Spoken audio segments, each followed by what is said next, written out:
अम्मू हिंदी विद्यालय को आप सभी को स्वागत है। आज मैं 10वीं कक्षा की उपवाचक अपने स्कूल को एक उपहार बताती हूँ। लेखक ऋतुभूषण अपने स्कूल को एक उपहार అంటే తన పాఠశాలకు ఒక బహుమతి। रचयिता ऋतुभूषण अपने पुराने स्कूल में वह एक मेधावी छात्र रहा था। తన పాత పాఠశాలలో అతను ఒక తెలివిగల విద్యార్థి। पिछले 5 वर्ष से वह हर वर्ष कक्षा में सबसे आगे था। గత 5 సంవత్సరాలుగా ప్రతి సంవత్సరం తరగతిలో అతను అందరికంటే ముందుండేవాడు। ఉసే కహానియోంకి కితాబేం పढ़ने का शौक था। అతనికి కథలు చదవడం అనే అలవాటు ఉంది। అంతా ఉస్కి అంగ్రేజీ और हिंदी बहुत अच्छी थी। అందువల్ల అతని ఇంగ్లీష్ మరియు హిందీ చాలా బాగుండేవి।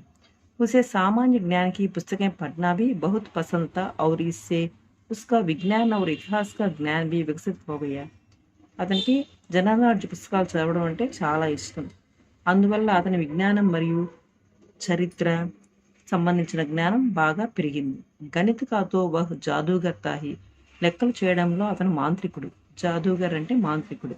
अध्यापक के बोर्ड पर पूरा प्रश्न लिखने से पूर्व ही वह उसका उत्तर बताने के लिए अधीर हो हाथ उठा देता। అధ్యాపకుడు బోర్డు మీద ప్రశ్న రాయడానికి ముందే అతను సమాధానం చెప్పడానికి చేతులు ధైర్యంగా పైకెత్తేవాడు। पुराने स्कूल में उसके बहुत सारे मित्र थे और सभी अध्यापक भी उसे पसंद किया करते थे। పాత పాఠశాలలో అతనికి చాలా మంది స్నేహితులు ఉండేవాళ్ళు మరియు అందరు అధ్యాపకులు అతన్ని బాగా ఇష్టపడేవాళ్ళు। वह सबसे खुशी खुशी मिलता और मुस्कुराकर हेलो कहता।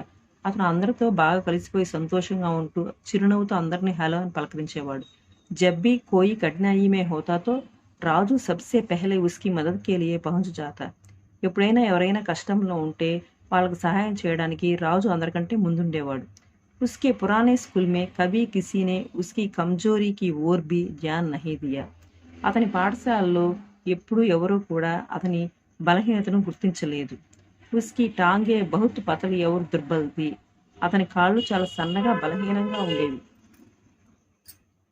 उसके घुटनों में शक्ति नहीं थी और अधिक समय तक वे उसके शरीर का भार बर्दाश्त नहीं कर पाती थी। అతని మోకాళ్ళలో శక్తి ఉండేది కాదు మరియు ఎక్కువ సమయం అతని శరీర భారాన్ని బరువు మోయలేకపోయేవి। అంత वह ज्यादा देर तक खड़ा नहीं रह पाता था। అందువల్ల అతను ఎక్కువసేపు నిలబడి ఉండేవాడు కాదు। इसीलिए उसे खेलने की मनाही था। అందువల్ల అతనికి ఆడాలని కూడా శ్రద్ధ ఉండేది కాదు। जब भी उनके स्कूल में मैच होता राजू अपने साथियों को खेलते हुए देखता और जोर शोर से उनका उत्साह बढ़ाता। ఎప్పుడైనా స్కూల్లో మ్యాచ్ జరుగుతుంటే రాజు వాళ్ళ స్నేహితుల్ని ఆడే చూస్తూ వాళ్ళని అరుస్తూ ఉత్సాహపరుస్తూ ఉండేవాడు। जब उसके मित्र मैच हारने लगते तो राजू के प्रेरणादायक शब्दों से उनमें आशा का संचार होता और वे नई स्फूर्ति से खेलने लगते। తన స్నేహితులు మ్యాచ్ ఓడిపోతున్నట్లయితే రాజు ఇచ్చే ప్రేరణాదాయకమైన మాటలతో వాళ్ళలో శక్తి వచ్చేది, ఆశ కలిగేది మరియు కొత్త స్ఫూర్తి ఉండేది వాళ్ళలో ఆడేదానికి। सारी रात राजू अपने पुराने स्कूल के विषय में सोचता रहा और उसने सच्चे मन से प्रार्थना की उसकी नया स्कूल भी उसके पुराने स्कूल जितना ही अच्छा हो। ఆ రోజు రాత్రంతా తన పాత పాఠశాల గురించి ఆలోచిస్తూ ఉన్నాడు మరియు తన మంచి మనసుతో ఇలా ప్రార్థన చేసుకుంటున్నాడు, ఆ కొత్త స్కూల్ కూడా తన పాత పాఠశాల అంతా మంచిగా ఉండాలి అని। वैसे राजू यह बात भली भांति जानता था कि यदि स्वर्ग में भी स्कूल हो तो वह भी उसके पुराने स्कूल से ज्यादा अच्छे तो हो नहीं हो सकते। రాజుకు బాగా తెలుసు అది ఏమనంటే ఒకవేళ స్వర్గంలో కూడా స్కూల్ ఉన్నట్టయితే అది కూడా తన పాత పాఠశాలంత మంచి స్కూల్ లాగా ఉండదు అని। उसके स्कूल छोटे समय सभी मित्र कितना रो रहे थे। అతను స్కూలు వదిలిపెట్టి వచ్చేటప్పుడు అతని మిత్రులంతా ఎంత ఏడ్చారు। उसके संगी साथी अध्यापक गण और यहाँ तक कि प्रधानाचार्य ने भी उसके पिताजी उसे वही छोड़ जाने का अनुरोध किया था। అతని స్నేహితులు అధ్యాపకులు మరియు అక్కడ ప్రధానోపాధ్యాయులు కూడా వాళ్ళ తండ్రి గారికి చెప్పారు అతని అక్కడే వదిలి వెళ్ళమని రాజుని। लेकिन उनकी किसी बात पर ध्यान नहीं दिया जा सका। కానీ వాళ్ళ తండ్రి గారు ఏవి వినిపించుకోలేదు। उसके पिताजी का तबादला हो गया था और अपने इकलौते बेटे को वहीं पर छोड़ जाने की बात वे सोच भी नहीं सकते थे. ఎందుకంటే రాజుగాళ్ళ వాళ్ళ తండ్రికి ట్రాన్స్ఫర్ అయింది. మరియు వాళ్ళ ఒక్కగానొక్క కొడుకుని అక్కడ వదిలి వెళ్ళడాన్ని ఆ విషయం గురించి వాళ్ళు అసలు ఆలోచించలేదు, వదలదలుచుకోలేదు. తబాదలా అంటే ట్రాన్స్ఫర్, బదిలీ అని అర్థం. अगले दिन प्रातः राजू जल्दी ही उठ गया और फटाफट उसने अपनी वर्दी भी पहन ली. మరుసటి రోజు ఉదయాన్నే రాజు తొందరగా నిద్రలేచాడు మరియు తొందరగా తన యూనిఫామ్ వేసుకున్నాడు.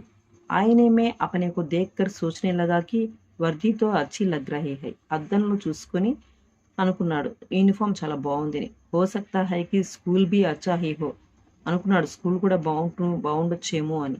లేకిన్ ఫిర్ బి ఉస్సే నాస్తా నహీ కియా జా సకా, కానీ టిఫిన్ చేయాలనిపించలేదు. మాతా పిత సమజ్ గయే ఔర్ ఉన్హోనే జబర్దస్తి నహీకి, తల్లిదండ్రులకి అర్థమైంది కాబట్టి వాళ్ళు ఏమీ బలవంతం చేయలేదు. पिताजी ने अपनी गाड़ी में स्कूल के फाटक तक छोड़ दिया और अपने बेटे को मुस्कुराकर विदा किया. తండ్రి రాజుని తన బండి మీద స్కూల్ గేట్ దగ్గర వదిలాడు మరియు అతనికి చిరునవ్వుతో వీడ్కోలు చెప్పాడు. రాజు ధీరే ధీరే చల్నే లగా, రాజు మెల్లమెల్లగా నడుస్తున్నాడు. క్యోంకి వహ్ తేజ్ నహీ చల్ సక్తా థా, ఎందుకంటే అతను వేగంగా నడవలేడు.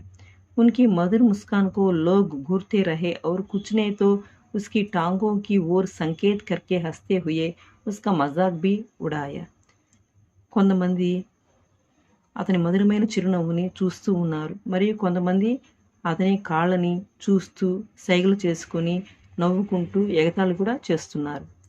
कुछ क्षणों में ही पूरा मैदान और बरामदे कौतूहल से देखने और उसकी ओर इशारा करके हंसने वालों से भर गए.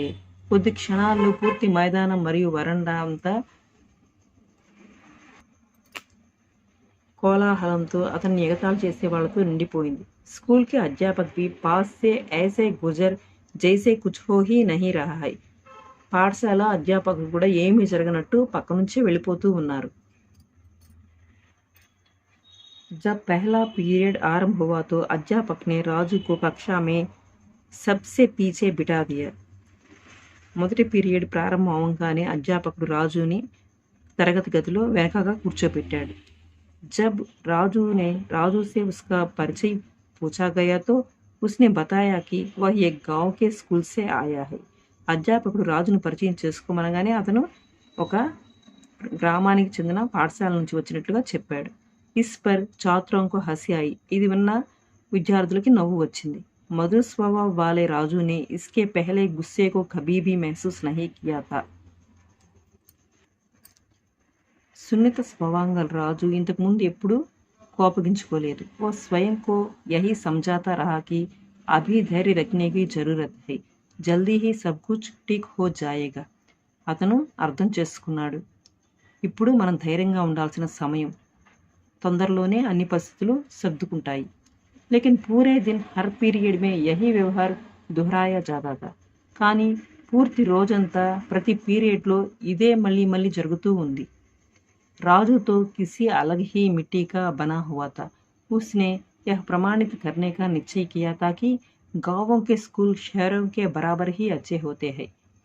రాజు ప్రత్యేకంగా తయారు చేయబడిన బాలుడు. అతను ఇది నిరూపించాలనుకున్నాడు. ఏమని అంటే గ్రామంలోని పాఠశాలలు పట్టణంలోని పాఠశాలకి ఏమాత్రం తీసిపోవు అని నిరూపించాలనుకున్నాడు. ఉస్ శామ్ రాజునే అపనే మాతా పితాకు కుచ్ నహీ బతాయా. ఆ రోజు సాయంత్రం రాజు వాళ్ళ తల్లిదండ్రులకి ఏమీ చెప్పలేదు. ఉన్కే జిజ్ఞాసా పూర్ణ ప్రశ్నోం పర్ ముస్కురాకర్ రహ గయా. వాళ్ళ ఆత్రంగా అడిగే ప్రశ్నలకి చిరునవ్వుతో ఉన్నాడు. క్యోంకి వహ్ జూట్ బీ నహీ బోల్నా చాహతా థా, ఎందుకంటే అతనికి అబద్ధం చెప్పాలని అనుకోవటం లేదు.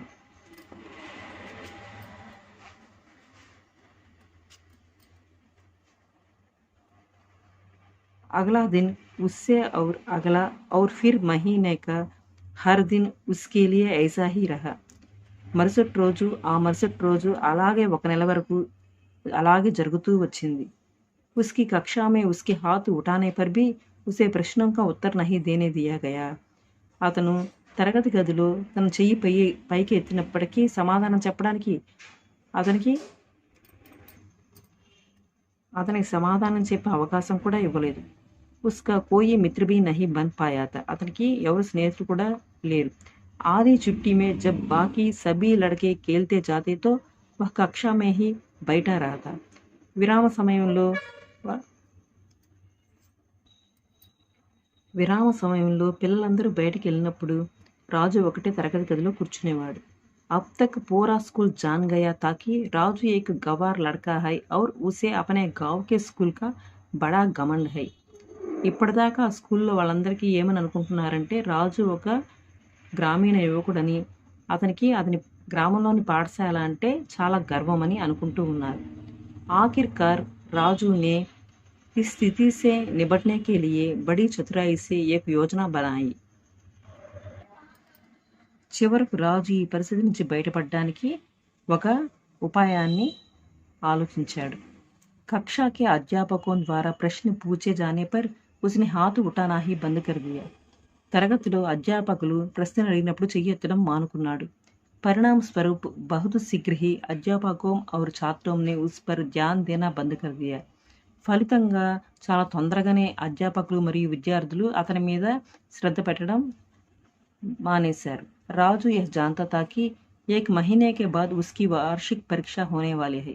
రాజుకు తెలుసు ఒక నెల తరువాత అతనికి వార్షిక పరీక్షలు జరగబోతున్నాయని.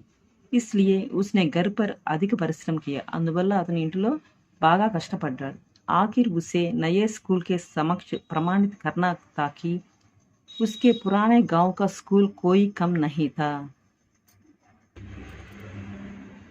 చివరికి అతను ఏం నిరూపించాలనుకున్నాడంటే తన కొత్త పాఠశాలలో తన పాత పాఠశాల ఏమాత్రం తక్కువ కాదు అని కొత్త పాఠశాలలో నిరూపించాలి అనుకున్నాడు. सबने मान लिया था कि राजू को तो फेल होना ही है. అందరూ అనుకున్నారు రాజు ఫెయిల్ అవుతాడు అని. जैसे जैसे समय पास आता गया सभी लड़के पढ़ने में व्यस्त होते गए, पर राजू को किताबें लिए देखकर उस पर हंसने और मजाक उड़ाने का समय फिर भी निकाल ही लेते. పరీక్షలు దగ్గర పడుతున్నప్పటికీ పిల్లలందరూ చదువులో మునిగిపోయారు. మధ్య మధ్యలో రాజు చదవడం చూసి ఎగతాళి చేస్తూనే ఉన్నారు అతన్ని. రాజు అబ్ బహుత్ ధైర్యవాన్ హో గయా థా. రాజు ఇప్పుడు బాగా ధైర్యవంతుడయ్యాడు. మరియు చుప్చాప్ మన్ మే ముస్కురాతా హువా అపని పడాయి కర్తా థా. మనసులో నవ్వుకుంటూ చదువుకుంటూ ఉన్నాడు. ఏక్ సప్తాహ్ మే హీ వార్షిక పరీక్ష సమాప్త హోయి. ఒక వారంలో అతని వార్షిక పరీక్షలు పూర్తయిపోయాయి. రాజు 2 सप्ताह की छुट्टी के लिए गांव वापस गया. రాజు 2 వారాల సెలవు కోసం తన గ్రామానికి వెళ్ళిపోయాడు. ఉస్కే బాద్ హీ పరీక్షా పరిణామ నికల్నా థా. దాని తర్వాతే పరీక్షా ఫలితాలు వస్తాయి. परिणाम निकलने के पहले दिन राजू लौट आया और अगले दिन पूरे आत्मविश्वास से अपने पिता के साथ परीक्षा फल देखने गया. ఫలితాలు రావడానికి ఒకరోజు ముందే రాజు తిరిగి వచ్చాడు మరియు మరుసటి రోజు ఎంతో ఆత్మవిశ్వాసంతో తన తండ్రితో పాటు పరీక్షా ఫలితాలు చూడడానికి వెళ్ళాడు. ఏక్ బార్ ఫిర్ వహ్ కక్షా మే ప్రథమ్ ఆయా థా. తిరిగి మరలా ఒకసారి అతను తరగతిలో ప్రథమ స్థానంలో వచ్చాడు. ఉస్కే పితాజీ ఖుష్ థే. అతని పితాజీ ఎంతో సంతోషంగా ఉన్నాడు. లేకిన్ రాజు కే హర్షికి తో సీమా హీ నహీ థీ. కానీ రాజు సంతోషానికి అవధులే లేవు. ప్రథమ్ ఆనే పర్ వహ్ ఇతనా ప్రసన్న కభీ నహీ హువా థా. ప్రథమ స్థానంలో వచ్చిన దానికి అతను ఎప్పుడు ఇంత సంతోషంగా లేడు. క్యోంకి అబ్ ఉస్నే అపనే స్కూల్ కు సుందర్ और సముచిత ఉపహార సమర్పిత కియా హై. ఎందుకంటే ఇప్పుడు అతను తన పాఠశాలకి అందమైన మరియు తగిన కానుకని సమర్పించాడు.